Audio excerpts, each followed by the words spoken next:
Hello बच्चों, आइए इस प्रश्न को देखते हैं। मेरुरज्जु की अग्रहॉर्न की कोशिकाएं यदि नष्ट हो जाएं तो इसके परिणाम स्वरूप किसका लोप होगा? विकल्प ए ऐच्छिक प्रेरक प्रतिवर्त, विकल्प बी संधायी प्रतिवर्त, विकल्प सी समावेशी या इंटीग्रेटिंग प्रतिवर्त या विकल्प डी संवेदी प्रतिवर्त। इस प्रश्न की जो मुख्य अवधारणा है वह है मेरुरज्जु। यहाँ पर हम देखेंगे कि यदि मेरुरज्जु के अग्रहॉर्न की कोशिकाएं नष्ट हो जाएं तो उसका क्या प्रभाव होगा। तो यदि इसके अग्रहॉर्न की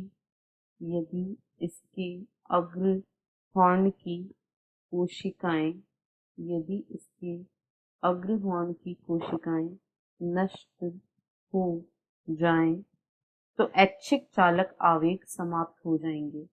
तो ऐच्छिक चालक आवेग समाप्त हो जाएंगे। यदि मेरुरज्जु के अग्रहॉर्न की कोशिकाएं नष्ट हो जाएं तो ऐच्छिक चालक आवेग समाप्त हो जाएंगे, क्योंकि अग्रहॉर्न की कोशिकाएं जो कि मेरुरज्जु में उपस्थित क्योंकि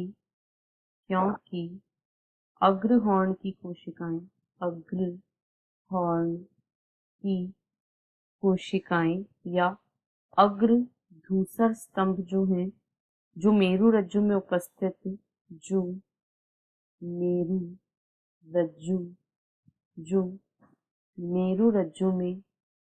उपस्थित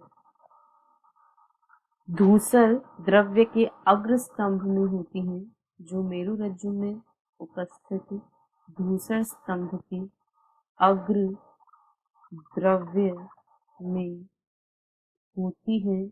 अग्रहॉर्न की कोशिकाएं जो मेरुरज्जु में उपस्थित धूसर स्तंभ के अग्र द्रव्य में होती हैं, इनमें चालक तंत्रिकाएं पाई जाती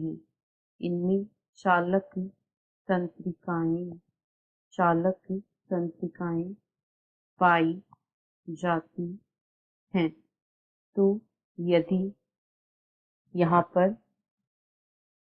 अग्रहॉर्न की कोशिकाएं यदि नष्ट हो जाएंगी तो क्योंकि इसमें चालक तंत्रिकाएं उपस्थित हैं, इसीलिए सभी ऐच्छिक चालक आवेग समाप्त हो जाएंगे, क्योंकि जो चालक तंत्रिकाएं हैं वे उत्तरदायी होती हैं ऐच्छिक चालक आवेगों के लिए, और यदि ये ही नष्ट हो जाएंगी तो इसके परिणाम स्वरूप ऐच्छिक प्रेरक प्रतिवर्त जो हैं उनका लोप हो जाएगा। इसीलिए विकल्प ए इस प्रश्न का सही उत्तर है। संधायी प्रतिवर्त, समावेशी प्रतिवर्त या संवेदी प्रतिवर्त, इनकी कोशिकाएं जो हैं वे अग्रहॉर्न में नहीं होती हैं, इसीलिए ये गलत उत्तर है। आशा है आपको प्रश्न समझ आया होगा। धन्यवाद।